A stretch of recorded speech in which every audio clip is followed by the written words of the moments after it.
ত্রয়োদশ জাতীয় সংসদ নির্বাচনে প্রার্থিতা বাতিলের বিরুদ্ধে আপিল শুনানির পঞ্চম দিন আজ। আগারগাঁওয়ের নির্বাচন কমিশন ভবনে প্রতিদিন সকাল থেকে বিকেল পর্যন্ত শুনানি চলছে। 4 দিনে 203 জন প্রার্থী তাদের প্রার্থিতা ফিরে পেয়েছেন। আগামী 12 ফেব্রুয়ারি নির্বাচন অনুষ্ঠিত হবে। বিএনপি জানিয়েছে, আসন্ন নির্বাচনে অন্তত 3টি আসনে বিকল্প প্রার্থী চূড়ান্ত করার চিন্তা চলছে। দ্বৈত নাগরিকত্ব ও অসুস্থতার কারণে কয়েকজন প্রার্থীর মনোনয়ন ঝুঁকিতে রয়েছে। পরিস্থিতি অনুযায়ী 20 জানুয়ারির আগেই সিদ্ধান্ত নেওয়া হবে বলে দলীয় সূত্র জানিয়েছে।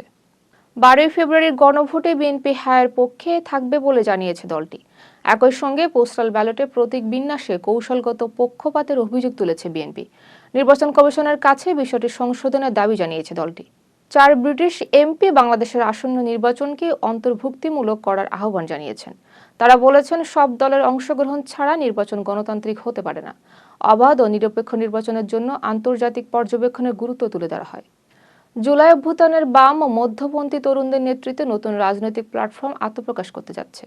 শুক্রবার কেন্দ্রীয় শহীদ মিনারে এর ঘোষণা আসবে। উদ্যোক্তারা জানিয়েছে, মানুষের জন্য রাজনীতির লক্ষ্যই এই উদ্যোগ নেওয়া হয়েছে।